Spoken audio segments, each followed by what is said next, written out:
jurang. Kakek Yalo menjelaskan bahwa untuk bisa mencapai level 7, syarat pertama adalah Douki harus bisa mencapai tingkat atas, dan selain itu tidak akan mudah untuk mencapainya karena Xiaoyan harus menggunakan banyak energi serta mengkondisikan pikirannya setenang mungkin. Xiaoyan kemudian menginfokan bahwa dalam kurun waktu 2 bulan lagi, klan Xiao akan melakukan upacara kedewasaan yang berarti ada sebuah ujian untuk perkembangan tingkat kekuatan dari tiap-tiap anggota klannya. Di sini Xiaoyan tidak ingin mengecewakan ayahnya yang telah rela membayar mahal obat langka untuk dirinya, juga Xiao Yuner yang selalu setia mendampinginya. Tanpa mempermasalahkan alasannya, kakek Yalo kembali mengatakan bahwa persentase dari kecepatan latihan Xiaoyan sudah cukup mengejutkannya. Karena pada awalnya ia pikir dengan bantuan obat-obatannya setidaknya membutuhkan waktu setahun untuk mencapai Douki di level 7. Ia kembali menambahkan bahwa kemajuan Xiaoyan dari awal latihan sampai sekarang sudah sangatlah baik, sehingga kakek Yalo yakin bahwa Xiaoyan dapat menembus Douki. Menambahkan bahwa kemajuan Xiaoyan dari awal latihan sampai sekarang sudah sangatlah baik, sehingga kakek Yalo yakin bahwa Xiaoyan dapat menembus Douki di level 7 hanya dalam waktu 2 bulan.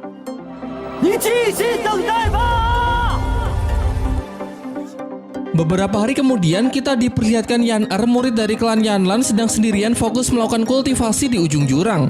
Sementara itu, Xiaoyan yang sedang tidur di dalam kamarnya, lalu tidak lama ia dibangunkan oleh suara panggilan dari Xiao Yuner yang menarikinya berulang kali.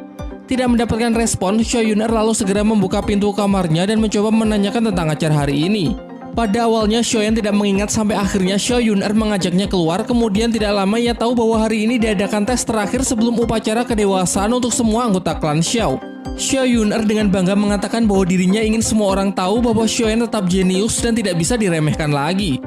Sementara itu di tempat lain, kita diperlihatkan beberapa anggota dari klan Xiao sudah mengetes kemampuan dirinya di batu ujian. Keadaan sontak menjadi hening ketika Xiaoyan dan Xiao Yuner tiba di tempat ujian tersebut. Selanjutnya petugas memanggil nama Xiao Yuner. Hasil dari ujian terakhirnya, ia berhasil menembus tingkat teratas yang pertama, yaitu Douze di level 10 tertinggi. Semuanya pun menjadi sangat terkejut ketika melihat perkembangannya. Setelah itu giliran Xiaoyan yang dipanggil. Saat berjalan melewati anggota klan lain, semua beranggapan bahwa Xiaoyan pasti akan kembali membuat lelucon, bahkan ada yang beranggapan kalau Xiaoyan justru mengalami penurunan tingkat ke level 2. Xiaoyan pun mengabaikan semua ucapan mereka dan memilih untuk segera memulai ujian akhirnya. Keadaan berubah saat semua orang yang berada di sana dikejutkan oleh hasil dari ujian akhirnya yang telah meningkat hingga berada di tingkat Douki level 7 tertinggi. Hal itulah yang membuat ayahnya terkejut dan bangga karena dalam waktu singkat Xiaoyan dapat memulihkan kekuatannya dengan benda yang telah ia berikan sebelumnya. Pada malam hari sebelumnya, kita diperlihatkan kakek Yalo sedang membimbing Xiaoyan berkultivasi untuk melatih inti dari kekuatannya dengan merendam diri di dalam bak kamar mandinya.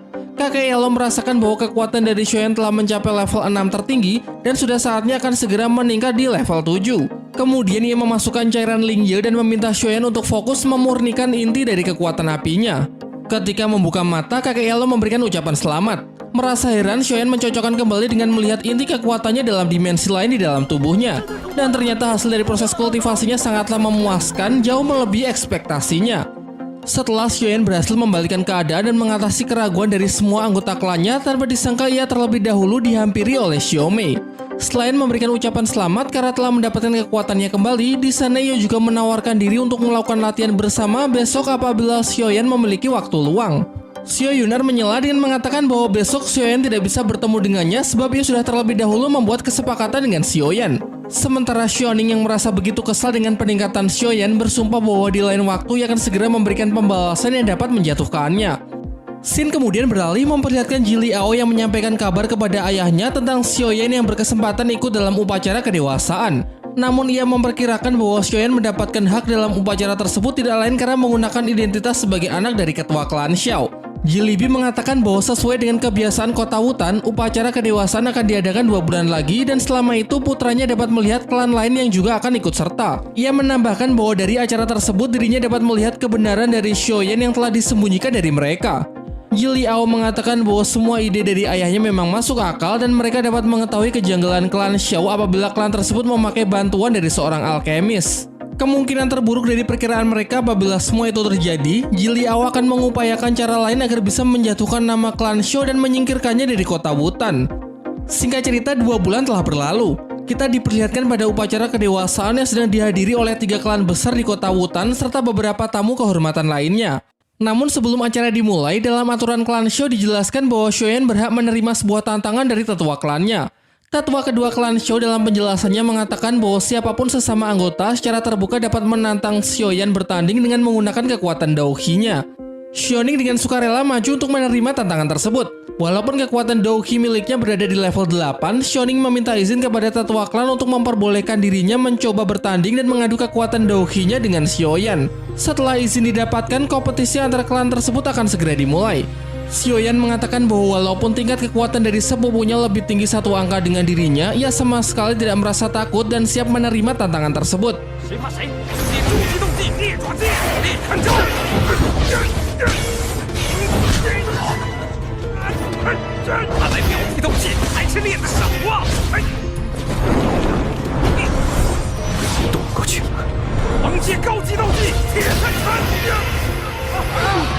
Namun bentrokan dari serangan mereka hasilnya nampak seimbang dan membuat pertandingan tersebut sudah bisa dinyatakan berakhir. Xiaoning merasa bingung dan tidak percaya karena sebelumnya ia merasa sudah mengeluarkan cukup kekuatannya untuk melemahkan Xiaoyan. Namun semua belum berarti apa-apa, bahkan akibat dari serangan Xiaoning itulah yang memberikan Xiaoyan sedikit tekanan pada tubuhnya dan kerennya ia justru mempunyai kesempatan untuk menaikkan level Douhi-nya di level 8.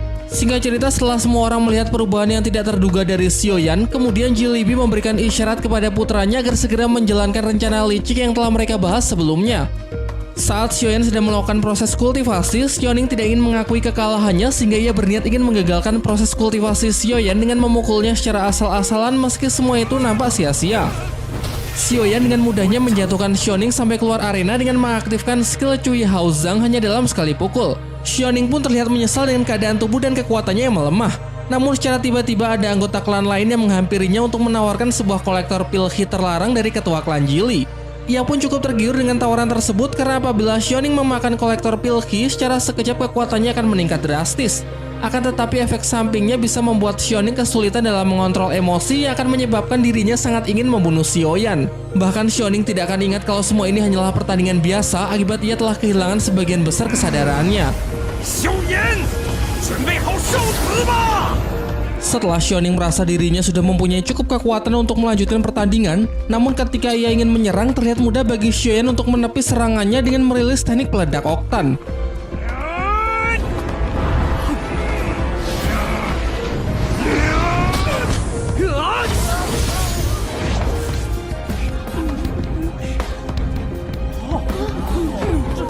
Akibatnya Xiaoning tergeletak tidak sadarkan diri dan mengalami patah tulang serius.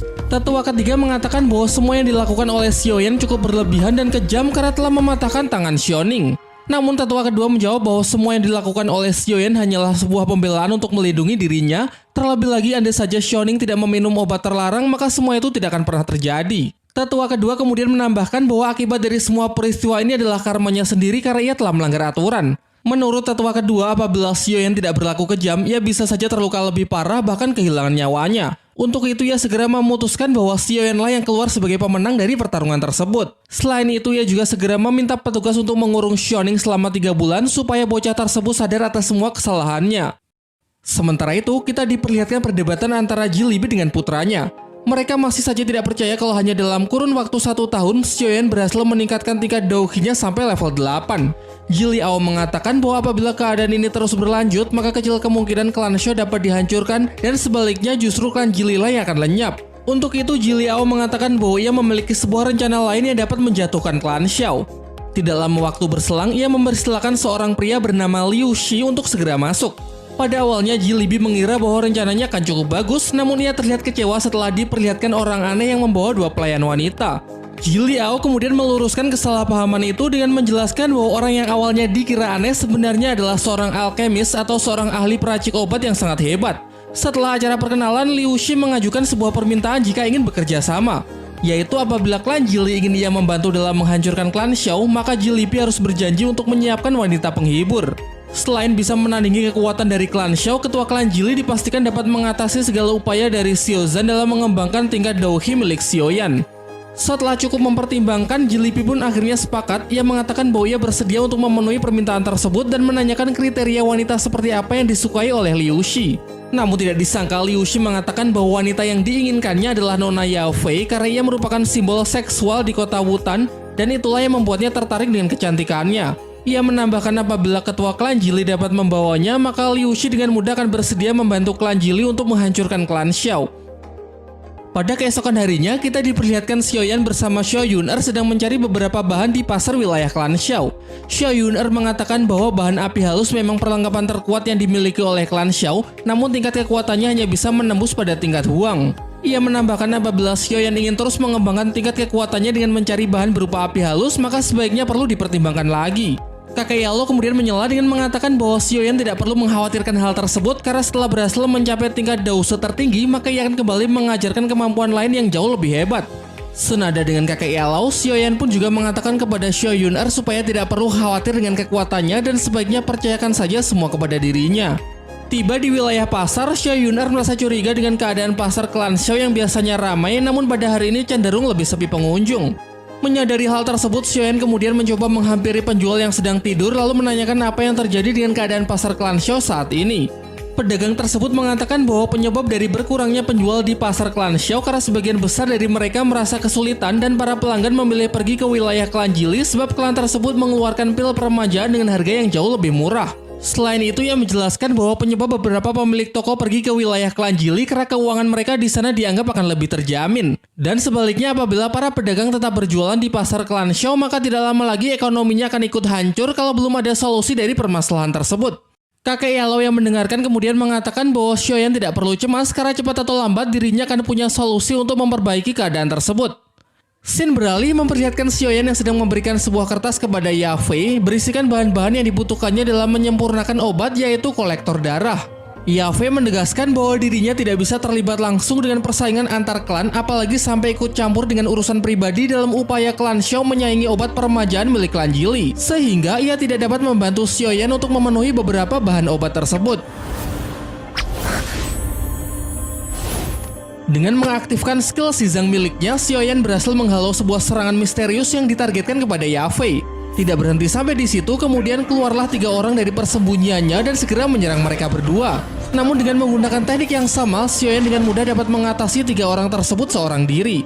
Yafei dengan marah menanyakan alasan mereka berani menyerang klan Miter tanpa memperhitungkan akibatnya. Pesuruh itu mengatakan bahwa ini semua bisa terjadi karena Tuan Liu Shi tidak mau menunggu Yafei menyetujui dan menerima dirinya, sehingga hal itulah yang menyebabkan mereka secara diam-diam ingin menculiknya.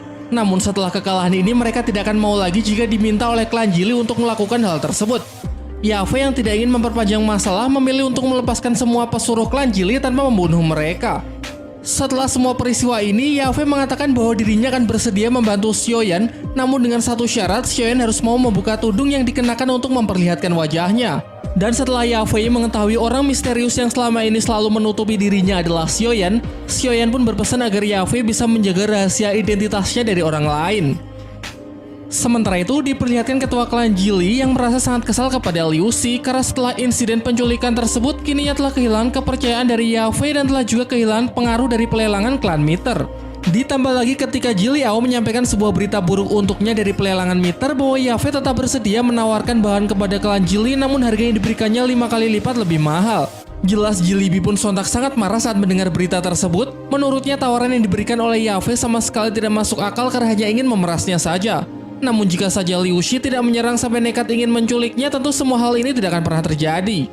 Setelah merasakan getah dari perbuatannya, ia segera meminta putranya tersebut agar menyiapkan semua sisa uang dari klan Jili untuk membeli semua bahan di pelelangan klan Miter. Tentunya upaya dari ketua klan Jili tersebut memang semuanya dilakukan demi untuk mengalahkan persaingan melawan klan Xiao, walaupun dari keputusannya itu mungkin memiliki resiko yang cukup besar.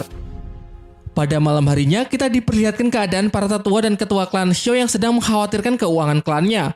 Menurut para tetua, mereka tidak dapat mengeluarkan uang klan secara sembarangan di pelelangan Miter, namun dilemanya mereka cemas kalau klan Jili lah yang akan mengambil seluruh bahannya. Sehingga tetua kedua mengungkapkan ketakutannya apabila dugaannya benar, maka eksistensi dari klan Xiao tidak akan bisa bertahan lama di kota Wutan.